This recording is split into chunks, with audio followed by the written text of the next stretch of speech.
This is your News Source Evening Bulletin for today, Monday, the 9th day of November in the year 2020. I'm Gordon Mosley. Here is what we're tracking tonight. The U.S. Drug Enforcement Administration is assisting Guyana's Customs Anti-Narcotics Unit with the local end of the Belgium cocaine bust that has been traced to Guyana.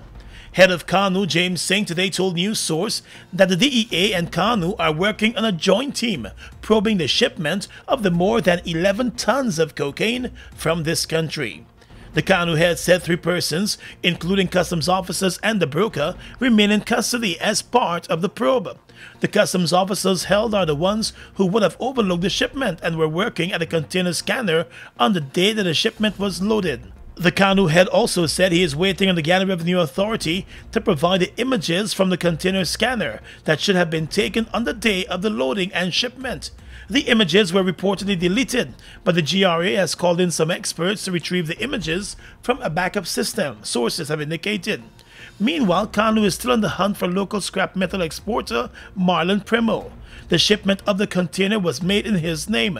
The man has not been seen or heard from since the bust took place. CANU has carried out searches at 3 of his properties so far, and the wanted bulletin has been issued for his arrest. Guyana's Minister of Home Affairs, Robeson Ben, today expressed the shock and alarm of the government at the export of more than 11 tons of cocaine through a local port with no alarm bells going off. The shipment left Guyana at the end of September. Minister Ben expressed disappointment this morning that a container of cocaine was shipped from Guyana without it being detected by the port security and customs officials.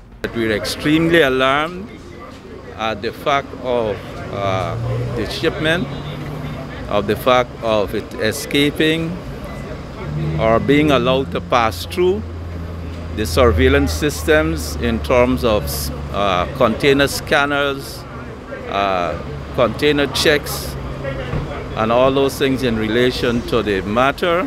He also said Guyana will be working closely with the drug enforcement authorities in Belgium and also in the U.S. as the probe into the shipment continues.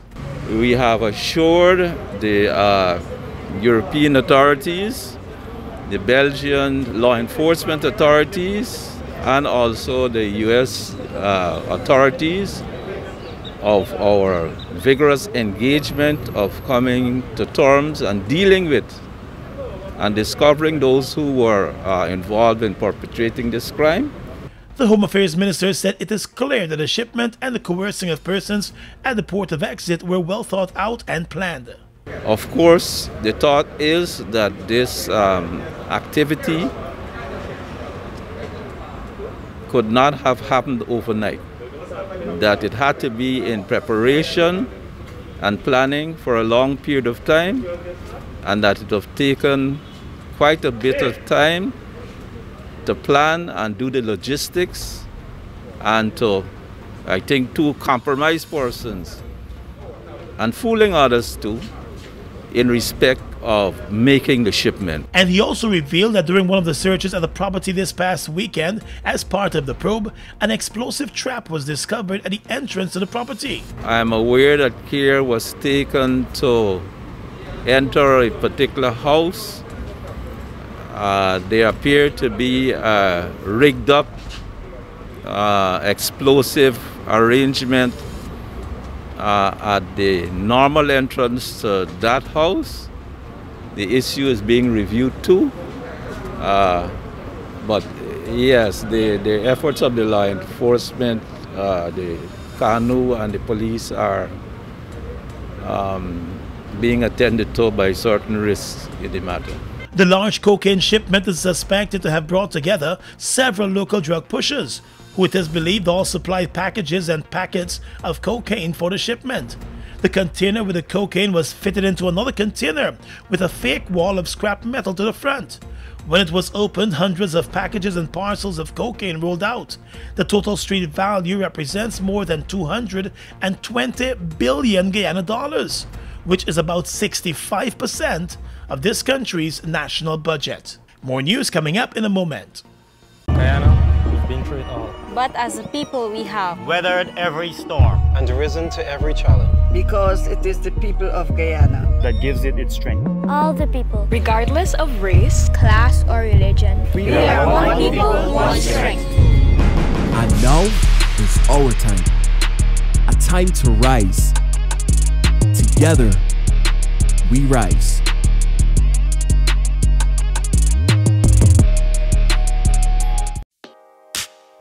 Mobil Special and all other Mobil lubricants are distributed by Salt Guyana Inc. Mobil Special and all other Mobil lubricants are distributed by Salt Guyana Inc. Ravinas and Water Street and Anans and Regent Street just received a new shipment of leatherette in over 16 colors. Leatherette can be used in a wide variety of applications, including covering speedboat seats, cargo, and keeping commuters dry. Ideal for minibus and car seats, leatherette can be custom made to your seating requirements. Leatherette is easy to clean and sanitize and a better choice during the COVID pandemic.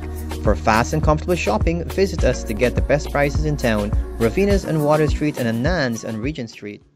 We all know a strong educational foundation is a key to successful learning. Global Technology combines award-winning curriculum with innovative technology and teacher support to help students reach their potential. Our online platform creates an engaging learning experience. Using any device, you can be a part of amazing class discussions, collaborate with others, and have access to virtual learning software. With our multiple payment methods, you will never have to leave home. Find out how Global Technology can allow you to learn anything, anywhere, at any time.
For all the Zoom hashouts and recipe tryouts, the world changed and we were right there, standing with you, always near, getting closer in so many ways, laughing together as we face these days.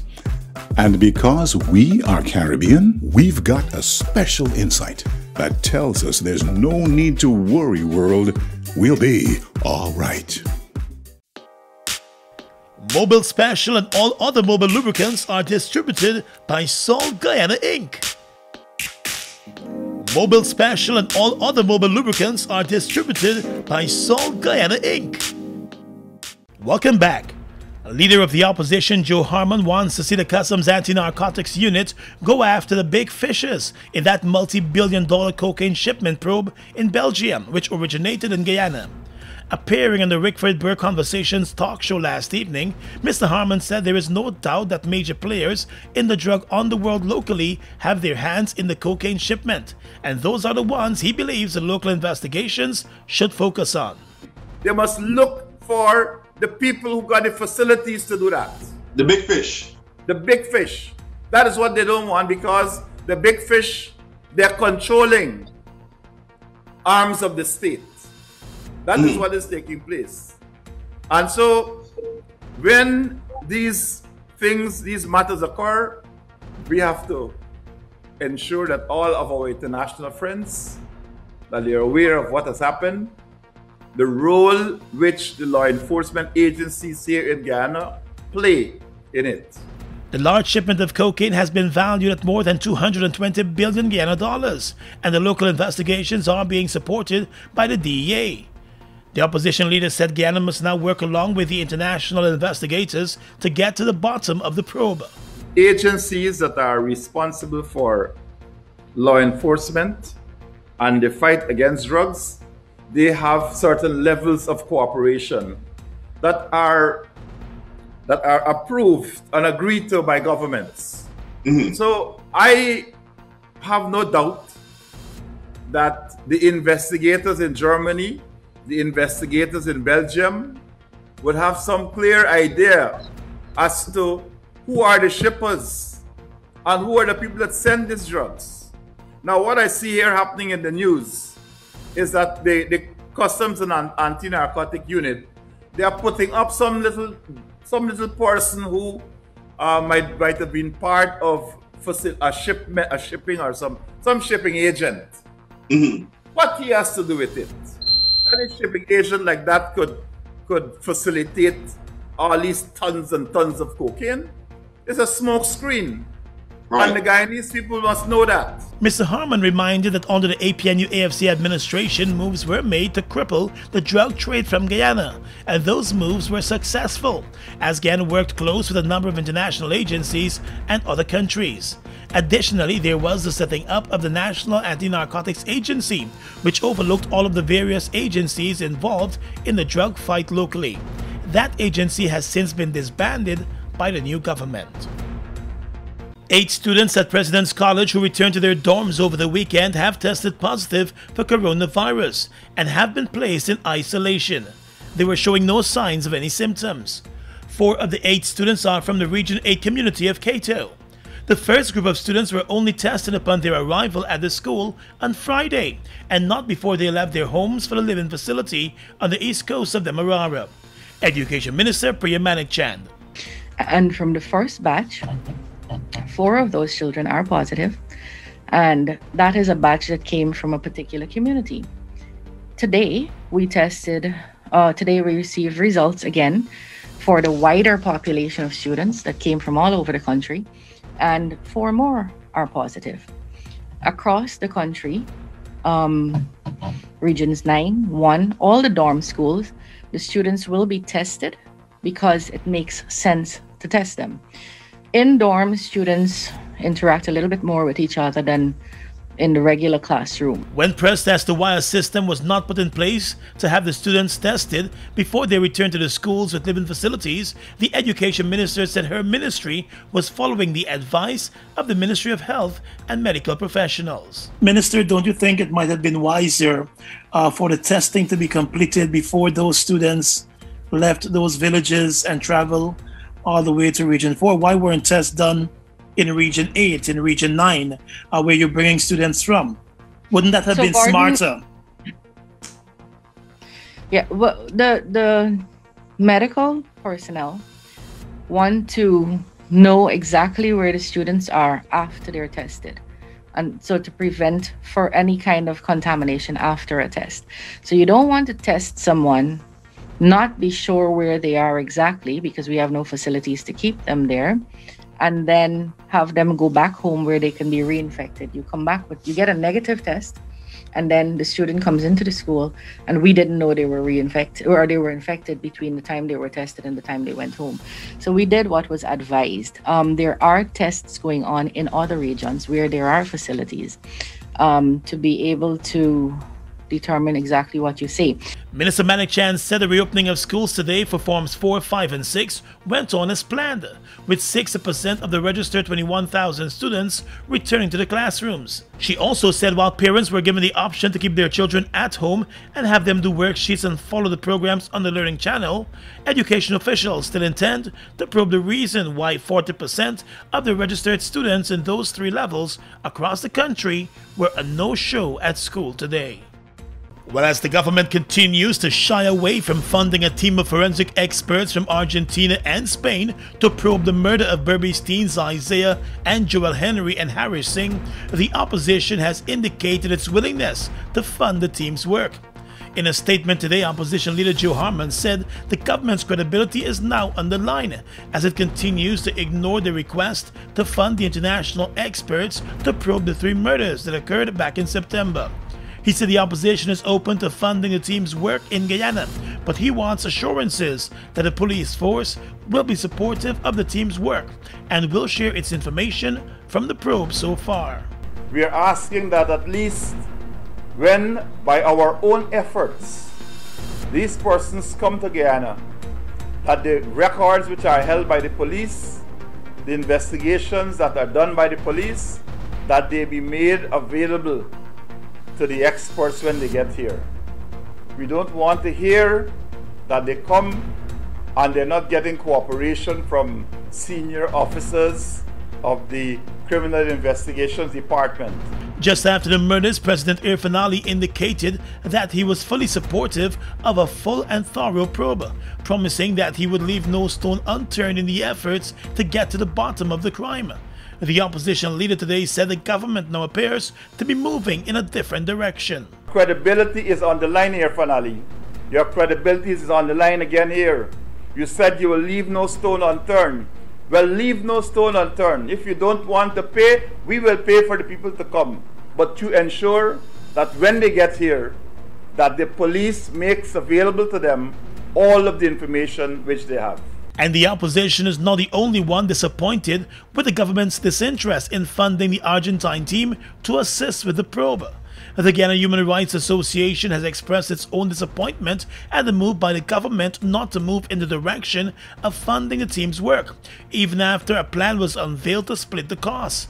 In a statement, the GHRA said every effort must be made to resolve the murders, since they have the potential to lie like an explosive device to be activated by those who traffic in racial insecurity when politically convenient. Questioned on the issue today, Home Affairs Minister Robeson Ben said the government has over the years developed a relationship with investigative agencies in the US and across CARICOM, and it prefers to lean on those agencies to assist with the investigations. The normal overseas agencies we deal with in respect of further and replicate forensic analyses are in the United States, the FBI and the DEA, also the UK policing authorities and the Canadians.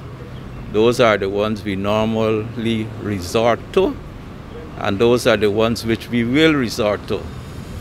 We have no particular preference to go outside the normal lines of engagement which we have in relation to these matters. The Guyana Police Force appears to have reached a dead end with its investigations. There are no suspects currently in custody, and the force is seeking the public's help for information that could lead to an arrest. Some sad news to report now. A 29-year-old sanitation worker lost his life yesterday while on duty at the Infectious Diseases Hospital at Lilienthal.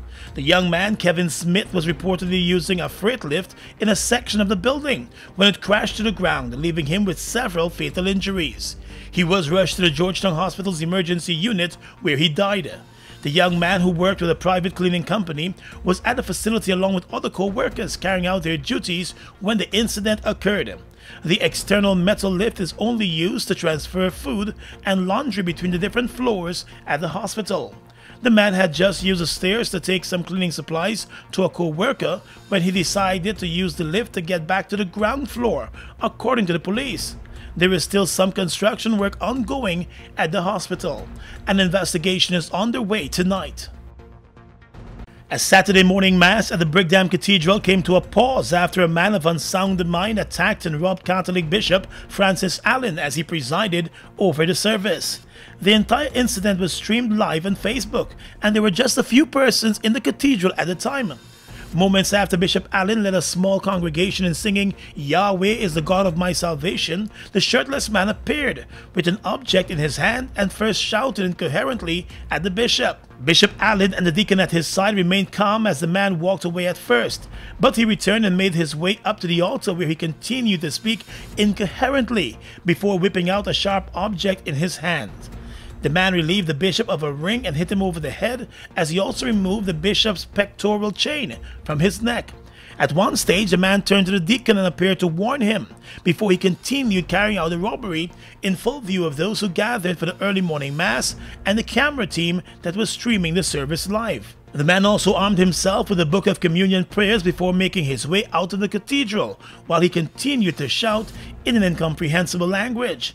Bishop Allen and the deacon remained quietly at the altar after the incident and continued the Saturday Mass as if nothing had happened. The bishop then asked for a prayer to be said for the man. This is not the first time that there was an attack at the church during a service. Some concerned members are now calling for security to be placed at the cathedral to prevent any future incident. A police report was made by the bishop just after the incident, and the man has since been arrested. The stolen items have also been retrieved. Well, last evening, firefighters rushed across to a variety store on Regent Street as a fire ravaged through the building located at 136 Regent Street. By the time the firemen arrived, the building was already engulfed, but they managed to restrict the fire to the one building and the tent facility that was set up next door.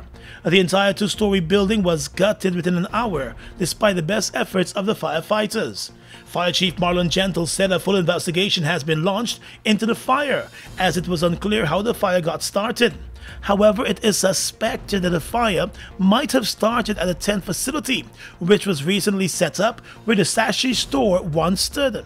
That store was gutted by fire earlier this year. There was some damage to some goods to the eastern wall, but we monitored it. We have the fire under control, it's contained, and we're going to start mopping up operations. Any details about how it might have started or? No, sorry. You have anything to share with me? Not as yet. Okay, thank you.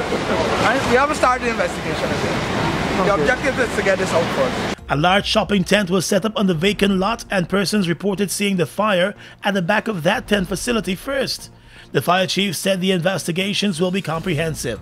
The building, which was gutted last evening, stood just 2 buildings away from the Guyana service station, so firemen ensured they restricted the spread of the fire to prevent what could have been a major catastrophe. This was the 3rd fire along the Regent Street shopping area for this year alone.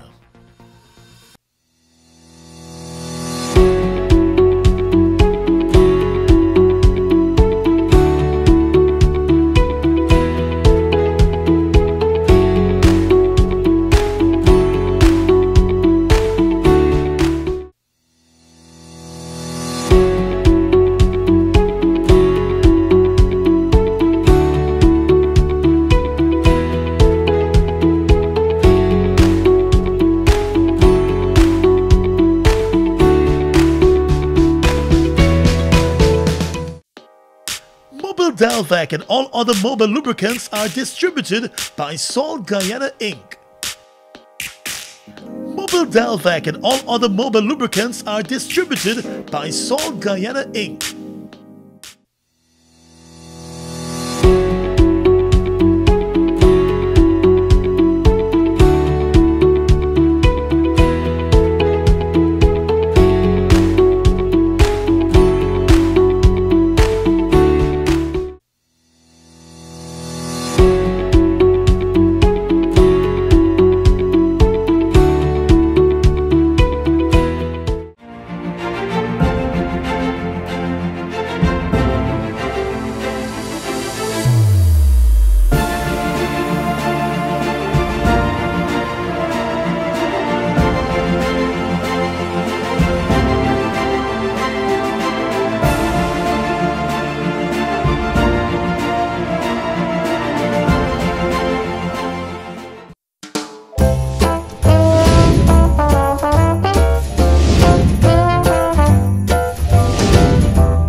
Christmas season is here once again, and we encourage everybody to be safe. Between October 23rd and December 31st, buy your groceries and fuel from Falls, and you can win a Christmas hamper every week or your fuel purchase free. Just spend $3,000, complete the coupon, drop it in the box, and then listen for your name. And to make it even better, you can win a bumper hamper on Christmas Eve day. Yes, our prices are great, the environment is safe, and everyone wins when you shop in the Falls Christmas promotion, Land of Canaan. We are legions of men standing strong, but never too proud to stoop and help someone. We must send a clear signal to all. Do right, walk in upright ways, knowing that's what being a man is all about. And ever aware that things will only get worse when good men do nothing. Stand strong, Be the one to live right. Been through it all. But as a people we have Weathered every storm. And risen to every challenge. Because it is the people of Guyana That gives it its strength. all the people, Regardless of race, class or religion. we are one people, one strength. And now is our time. A time to rise. Together, we rise.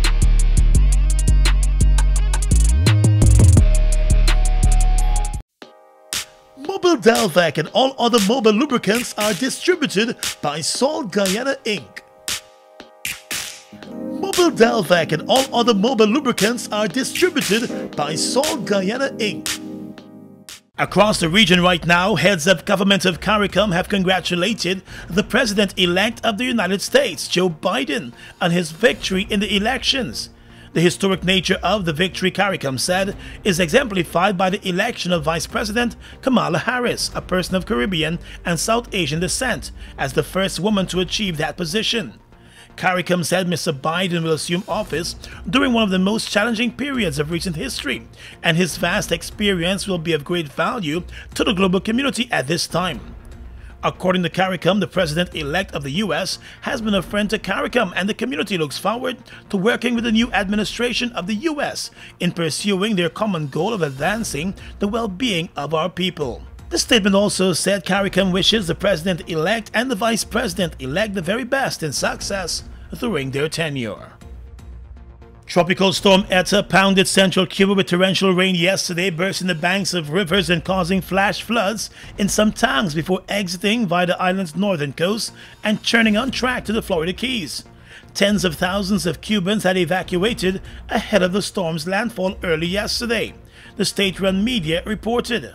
The storm killed dozens in flooding and landslides across Central America and southern Mexico. Packing maximum sustained winds of 95 kilometers per hour, the storm dumped up to 328 millimeters of rain on central Cuba. The outer bands of Eta also continued to affect Jamaica on Sunday, and a major landslide was reported in the mountains on the outskirts of the capital of Kingston, rendering the road impassable and isolating some residents.